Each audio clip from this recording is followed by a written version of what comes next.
The boy sat at the edge of the gymnasium bleachers, alone, holding a paper plate with a cupcake on it that no one had bothered to light a candle on. Around him, 60-something fifth graders ran in every direction, chasing each other between folding tables, shrieking at the top of their lungs, trading silly string and glow sticks and whatever else the school had set up for the end-of-year celebration. The gym smelled like pizza and fruit punch. Streamers hung from the basketball hoops. A DJ who looked barely old enough to drive was playing something loud near the far wall, and kids were crowding around him like he was the most important person in the room. Nobody was crowding around the boy on the bleachers. His name was Eli. Eli Garner. He was 10 years old, small for his age, with dark circles under his eyes that had no business being on a child's face, and a way of sitting, very still, very contained, that made him look like he was trying to take up as little space as possible. His backpack was still on, both straps, even though school was technically over for the year. He hadn't taken it off. He was just sitting there with his cupcake, watching the other kids the way you watch something through a window when you're not sure you're allowed inside. Across the gym, his father was standing near the entrance talking to the assistant principal. His name was Warren Garner. Warren was 41 years old, a structural engineer who had spent the last 3 years becoming something he never planned to be. A single father. His wife, Joanna, had passed away from an aggressive form of leukemia when Eli was 7. Since then, Warren had done everything a person could do. Grief counseling for both of them. Parent-teacher conferences attended alone. Birthday cakes ordered from the bakery Joanna used to love, even though walking into that bakery still made his chest feel like something was sitting on it. He showed up, every time, to everything. Tonight he had driven 40 minutes from a job site, still in his work boots, because Eli's school had sent a flyer home saying parents were encouraged to attend the spring celebration. Warren had never missed a single one, but right now, in this gym, he was stuck. The assistant principal, a well-meaning woman named Mrs. Clarkson, had pulled him aside the moment he walked in to discuss Eli's transition plan for middle school. It was important. Warren knew it was important. She was talking about scheduling accommodations and counseling resources, and something about a buddy program, and he was nodding and trying to follow all of it, but some part of him kept drifting across the room to where his son was sitting. The cupcake was still unlit. Eli hadn't moved. He had been like this for most of the school year. Not exactly unhappy, that was the word every teacher used. Not exactly unhappy, but quiet in a way that was hard to explain and harder to fix. After Joanna died, Eli had pulled inward like a turtle who had decided the shell was just safer. He had friends, technically. A few boys he'd known since first grade, but somewhere around third grade, when the grief started to show in ways kids don't have language for, the friendships had softened. Not cruelly, just quietly. The other kids had their own lives, their own energy, and Eli had become someone who was easier to leave behind than to figure out. He never complained about it. That was almost the worst part. He just accepted it. Warren had taken him to 3 different therapists. The first one talked too much about feelings in a way that made Eli shut down completely. The second one was better but retired. The third, a woman named Dr. Reeves who worked out of a small office near their house, was genuinely helping, slowly, the way anything real takes time. But progress in a therapist's office doesn't always transfer to a gymnasium full of 5th graders and a DJ playing remixes at full volume. Mrs. Clarkson was still talking, Warren was still nodding, and then something happened that changed the direction of the whole evening. A man walked in late, looked around the gym, spotted a kid near the snack table, and started making his way across the floor. He was tall, broad-shouldered, with the kind of unhurried walk that people have when they're comfortable in their own skin. He was carrying a jacket over one arm and a sheet cake box in the other, which he set down on a table near the DJ before scanning the room again. His name was Jerome Hutchins. He was 44 years old, recently retired from 20 years as a high school basketball coach, and currently teaching physical education at Eli's school part-time, while figuring out what the second half of his life was supposed to look like. His wife had left 6 years ago, not cruelly, not dramatically, just gone. The way some marriages simply exhaust themselves. And he had raised his daughter, Priya, mostly on his own since then. Priya was 12 now and in middle school, but Jerome had stayed involved at the elementary school, because the job suited him, and because, if he was being honest with himself, he wasn't quite ready to leave a place where he still felt useful. He saw Eli on the bleachers before he even reached the snack table. Jerome had been a coach for 20 years. He knew how to read a room and he knew how to read a kid. The backpack still on both shoulders. The careful stillness. The cupcake sitting untouched on the paper plate. He had seen it before, not often, but enough to know what it meant. This was a child who had learned to wait to be included instead of assuming he would be. Jerome didn't make a production out of it. He didn't signal to anyone or pause to think it through. He just changed direction, walked across the bleachers, and sat down next to Eli with the easy confidence of someone who had every reason to be exactly where he was. "That cupcake taken?" he asked, nodding at the plate. Eli looked up. There was a half-second delay, the kind children have when they're surprised someone is speaking to them directly, and then he shook his head. "Not the cupcake itself," Jerome clarified, sitting down fully. "The seat next to it. Is the seat next to your cupcake taken?" Ellie almost smiled. "Almost." "No," he said. Jerome settled in, looked out at the gym floor with genuine assessment like he was scouting something. "Loud in here. Yeah, Jay's playing that song that comes on every single party ever. You notice that? There's always that one song." Ellie considered this seriously. "The one that goes," and he hummed a few bars of something. "That's the one." Jerome nodded. "It follows me everywhere. I coached basketball for 20 years, and I heard that song at every single end-of-season party. I think it's following me personally." This time Eli did smile, small, careful, but real. Jerome asked him his name, asked what grade he was in, asked, with genuine curiosity, whether he thought the pizza at school events was always deliberately bad, or whether there was some kind of contract involved. Eli laughed at that, a short, surprised sound like he'd forgotten he was capable of it. He said he thought there was probably a contract. Jerome said he agreed, and that someone, somewhere was getting paid very well to make sure the cheese was always slightly wrong. They talked, not about anything important at first. That's not how it works with kids. You talk about nothing important until the important things have room to breathe.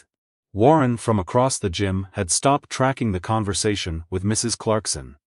He was watching his son. Eli was talking.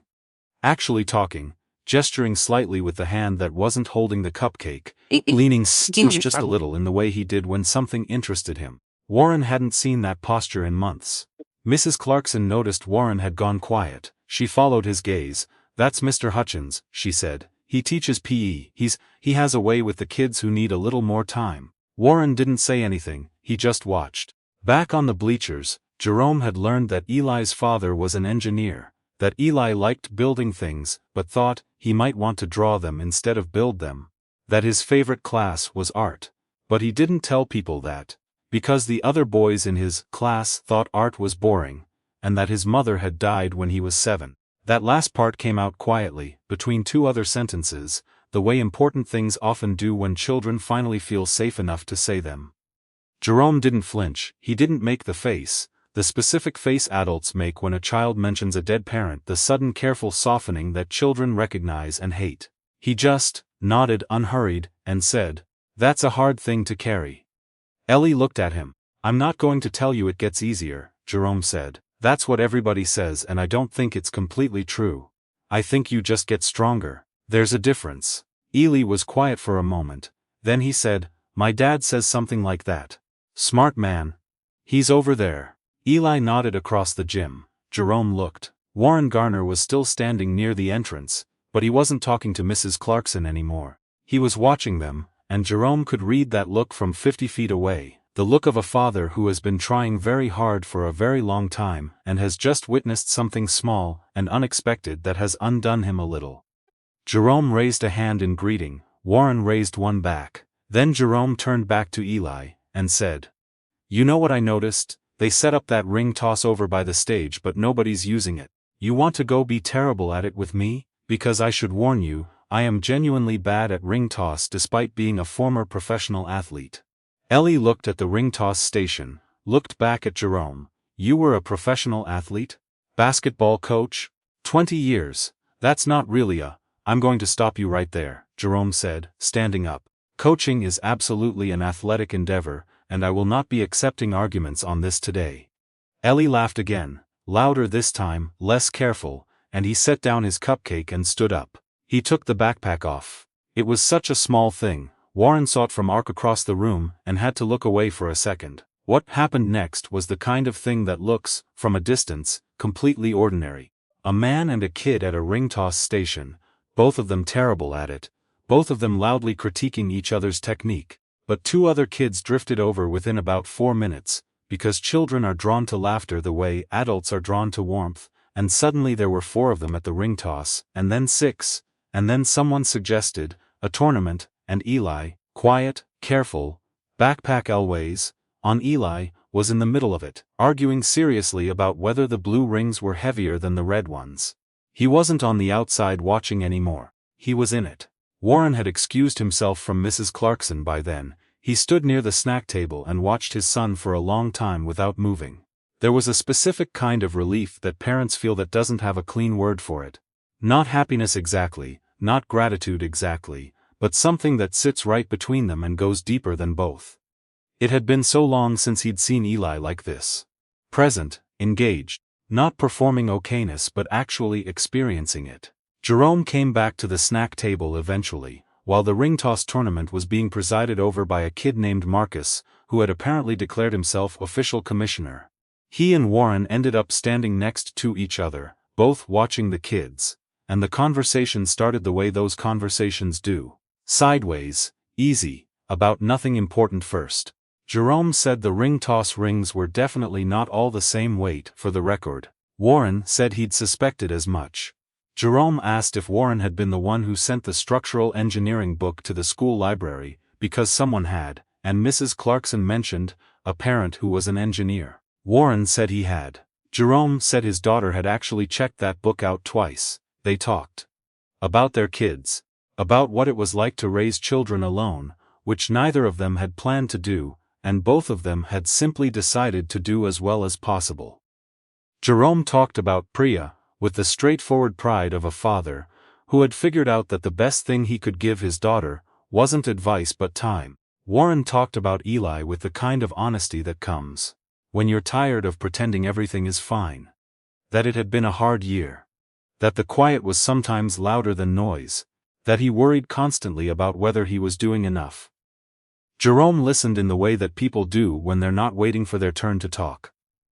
Then he said something Warren had not expected. He said that in his experience, 20 years of watching kids in gyms and locker rooms and on buses to away games, the children who were the quietest were almost never the ones who were fine.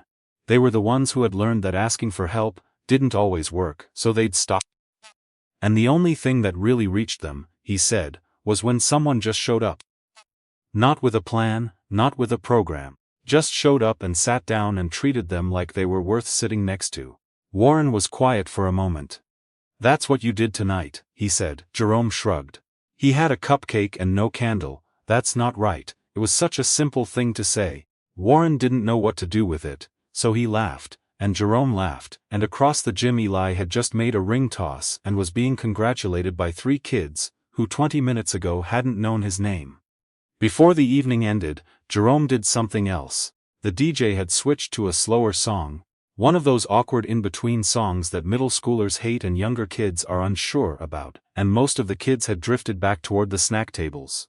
Jerome walked over to Eli and said, very casually, that he ran an open gym on Saturday mornings at the school. Anyone could come, no teams, no tryouts. Just kids shooting around, playing whatever, nobody keeping score. He mentioned, equally casually, that a kid like Eli, who said he liked to draw buildings, might find it interesting that the gym had these old architectural photos on the wall from when the school was built in 1962, and nobody ever really looked at them. Eli looked at him for a moment. "Are they good photos?" "No idea," Jerome said honestly, "but they're there." Eli said he might come. Jerome said the door opened at 9. That was it. No promises, no pressure, just a door left open. Warren drove home that night with Eli in the passenger seat. The boy had the cupcake, finally eaten, finally enjoyed, wrapper crumpled in his jacket pocket. He was quieter again, but it was a different kind of quiet, the kind that comes after something good has happened and you're still inside it. Warren asked him how it was. Eli said it was okay. Then after a minute he said, "That coach is funny, Warren said he seemed like it. Eli looked out the window at the dark road. He didn't ask me how I was doing. Warren glanced over. Is that good? Yeah, Eli said, like it was obvious. Everyone always asks how I'm doing. He just talked to me. Warren kept his eyes on the road. Yeah, he said. Some people know how to do that. Eli went to the open gym the following Saturday, and the one after that. By the third week, he was bringing a sketchbook, because Jerome had been right. The 1962 photos were not great photography, but the building in them was genuinely interesting. And Eli had started drawing the original facade from the black and white prints. Jerome had mentioned it once to the art teacher, and the art teacher had mentioned it to the principal, and by May there was a small framed print of one of Eli's drawings hanging in the school hallway. Nobody made a huge deal of it. That was the thing. It wasn't a ceremony or a celebration. It was just a drawing on a wall, with Eli's name on a small label beneath it, and every day when Eli walked past it on the way to class, something in him stood a little straighter.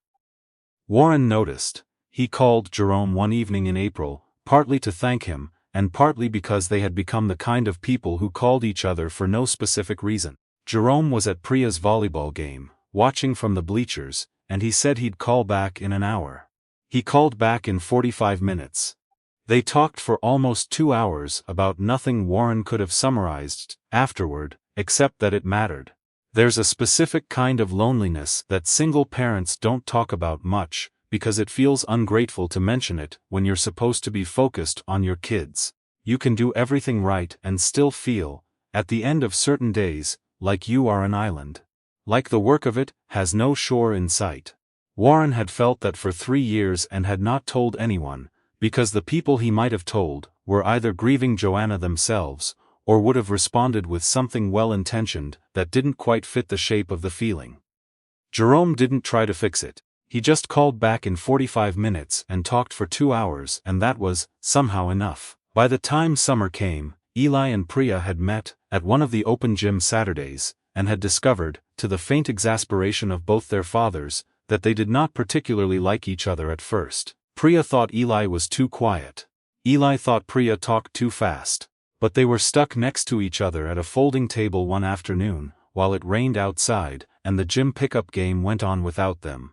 And somewhere between disagreeing about the best animated movie of the last decade, and arguing about whether a hot dog was a sandwich, they became, approximately, friends. It happened so fast and so naturally that neither of them mentioned it to their fathers for almost 2 weeks. Eli had his first real birthday party in 3 years that August. Small 4 kids from school, the backyard, a barbecue Warren had figured out through trial and error, and 2 calls to his own father. Jerome and Priya came, and Jerome brought a cake that was lopsided in a way he explained was intentional, and which no one believed. Someone lit the candles this time. Eli blew them out without any particular ceremony. He made his wish with his eyes barely closed, like he didn't want to miss what was happening around him. Warren watched from across the yard, and for the first time in 3 years, what he felt watching his son wasn't weighted with sadness or guilt or the constant low hum of worry. It was something cleaner than that. Something closer to simple gratitude. A child doesn't need the world rebuilt around them to feel whole again. Sometimes they just need one person to notice they're sitting alone, to walk over without an agenda, and to make enough space that the rest of life can start filling back in. Jerome Hutchins hadn't set out to change anything that evening in the gymnasium. He had simply seen a boy with a cupcake and no candle, and he had gone and sat down. That was all, and it turned out that was the whole thing.